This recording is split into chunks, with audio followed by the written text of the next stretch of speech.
Tournament opener, USA versus Canada, যেটা বিশ্বকাপের tournament opener. এবং ইউএসএ একটা চমক জায়গা নিয়ে দল বটে, কারণ 15 জনের স্কোয়াডে তারা 11 জন প্লেয়ারকেই তারা দেশের বাইরে থেকে কালেক্ট করেছে এবং তারা চেষ্টা করেছে যে এই দলটাকে কতটা ব্যালেন্স করা যায় সেটা নমুনাও বা নজির তারা দেখিয়েছে। বাংলাদেশের বিপক্ষে 2-1 তারা সিরিজ জিতেছে। বাংলাদেশের থার্ড ম্যাচে, মানে প্রথম 2 ম্যাচে সিরিজ লক করে থার্ড ম্যাচে প্লেয়ার রেস্ট দেওয়ার কথা ছিল, সেই ঘটনাটা ইউএসএ ঘটিয়েছে। প্রথম 2 ম্যাচে তারা সিরিজ জিতেছে, থার্ড ম্যাচে তারা তাদের মেইন 4টা প্লেয়ারকে রেস্ট দিয়েছে। তো সেই ইউএসএ তারা রিসেন্ট বাংলাদেশের সঙ্গে হারার আগে টানা 6টা ম্যাচ জিতে একটা অন্যরকম রিদম তারা আসলে ক্যারি করছে। এবং যে গ্রাউন্ডে খেলা হচ্ছে সেই গ্রাউন্ডে দে হ্যাভ 230 হাইয়েস্ট স্কোর। আমরা একটু ফ্যাক্টটা দেখে নেই। ইউএসএ কানাডা, একটা ফ্যাক্ট চেক এই দুই দলের মধ্যে টুর্নামেন্ট ওপেনিংয়ে তাদের স্ট্যাটিস্টিক্স আসলে কি বলে। এই দুই দল যখন মাঠে নামছে, মাঠে নামার সময় দুই দলের কিছু ফ্যাক্টস এবং স্ট্যাটস আমরা যদি আপনাদের জন্য উল্লেখ করি। ডেফিনেটলি বিশ্বকাপে আসলে আপনি যেমনটা বললেন, ডেবু হচ্ছে। কানাডার বিপক্ষে 7টা ম্যাচ সোফার ইউএসএ খেলেছে, 4টাই তারা জিতেছে। গেল এপ্রিলে কানাডার বিপক্ষে 4-0-তে সিরিজ জিতেছে, হোয়াইট ওয়াশ করেছে তারা। বাংলাদেশের সাথে হারার আগে 6টা টি20 জিতেছে, যেটা মাত্রই বললেন। টেক্সাসে খেলা 7টা ম্যাচের 6টাতে ইউএসএ জিতেছে এবং 230 তাদের হাইয়েস্ট। Very impressive. এবং সেটা কানাডার বিপক্ষে। কানাডার এগেইনস্টে। সো ধরে নেওয়া যায় কানাডার বিপক্ষে সম্ভবত জয় দিয়ে ইউএসএ শুরু করতে যাচ্ছে। এটার একটা বড় রিজন হচ্ছে কানাডা ইউএসএতে এসে খেলে তারা 4-0-তে হোয়াইট ওয়াশ হয়ে গিয়েছে। মেন্টালি তো তারা ওইখানে ডাউন। তারপরে আবার যখন কানাডা দেখলো, মানে বাবারে বাবা, ইউএসএ বাংলাদেশকেও হারিয়ে দিচ্ছে 2-0-তে, বাংলাদেশের যেখানে মেইন টিম খেলেছে সেখানে 2-0-তে হারিয়ে দিচ্ছে, এটা আরেকটা প্লাস পয়েন্ট। আরেকটা প্লাস পয়েন্ট হচ্ছে ইউএসএ যখন 230 করেছিল কানাডার বিপক্ষে 9 এপ্রিল, এই যে সিরিজটা হয়েছে সেখানে, তখন তারা ওই ভীতিটাও কাজ করবে যে they have the ability to score big. Absolutely. So ওই জায়গাটা থেকে একটা অ্যাডভান্টেজ সম্ভবত ইউএসএ এগিয়ে থাকছে। তবে যে খেলোয়াড়দের দিকে আপনি নজর রাখবেন সেই খেলোয়াড়দের একটু আমরা দেখতে চাই। Player to watch batter USA.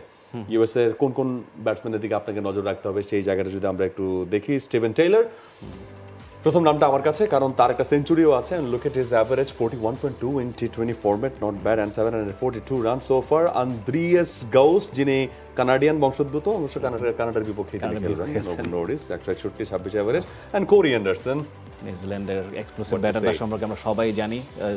শহীদ আফ্রিদির রেকর্ডটা তিনি ভেঙেছিলেন। আচ্ছা, এক্সপ্লোসিভনেস কি এখন আছে আপনার? বাংলাদেশের এগেইনস্টে বেশ ধীরে সুস্থে খেলেছেন, বাট একটা ম্যাচ তো জেতানোর পেছনে তার বড় অবদান ছিল। সেকেন্ড ম্যাচে স্পেশালি অ্যাবসলিউটলি এক্সপেরিয়েন্সটা তো কথা বলবেই। আমরা হয়তো বা ইউএস এর বোলারদের কাদের দিকে নজর থাকবে সেটা একবার দেখে নিতে পারি। প্রথম নামটা আসছে সৌরভ নেত্রাভালকার, যিনি আসলে বাংলাদেশকে হারানোর একটা মূল কারিগর ছিলেন। বাংলাদেশের জন্য হয়তো বা ভিলেন, ইউএস এর জন্য হিরো।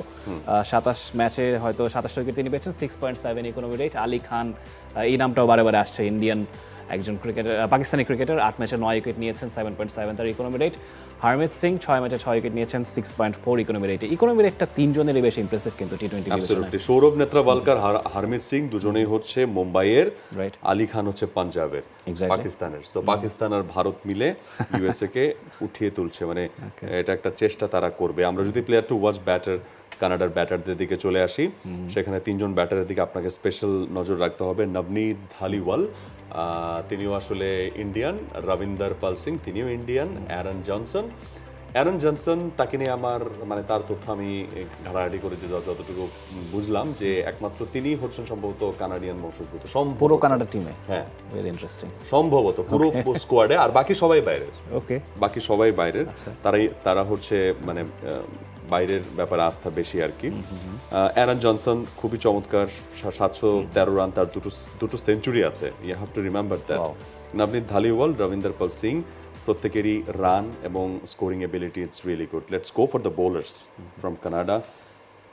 কানাডিয়ান বোলারদের লিস্ট দেখতে হলে এখানেও আসলে সব মনে হচ্ছে খুব চেনা পরিচিত নাম, এবং সাবকন্টিনেন্টের নামের মধ্যে কলিম সানা কিন্তু পাকিস্তানের আন্ডার 19 খেলেছেন। এক্স্যাক্টলি, আন্ডার 19 ওয়ার্ল্ড কাপ তিনি খেলেছেন।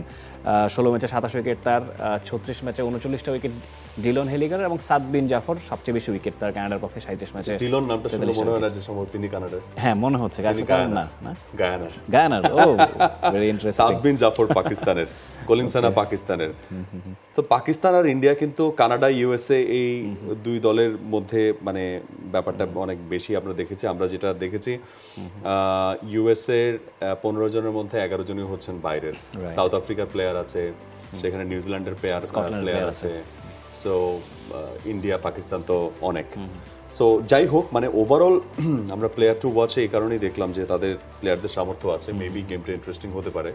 পরিসংখ্যান আস্ত এক গাধা, সেটা আমরা জানি, but what happened in last April, USA won that series by 4-0, but এখানে যে কানাডা তাদেরকে হারাতেই পারবে না এমনটাও কোনো কথা নেই। As this is T20, Bangladesh যেহেতু ইউএসএর কাছে হেরে যায়, তো ইউএসএ তো কানাডার কাছে হারতে পারে। অ্যাবসলিউটলি, হিস্টোরিক্যালি কিন্তু আসলে প্রথম ইন্টারন্যাশনাল ক্রিকেট ম্যাচ কিন্তু 180 বছর আগে ইউএসএ কানাডার মধ্যেই হয়েছিল, এবং সেটা ইউএসএর মাটিতেই হয়েছিল, ইউএসএ জিতেছিল। এবং এই যে একটা তাদের একটা কাপও ছিল, অটি কাপ, সেখান থেকে আসলে সেটা কিনা টেস্টেরও আরও প্রায় 33 বছর আগে শুরু হয়েছিল।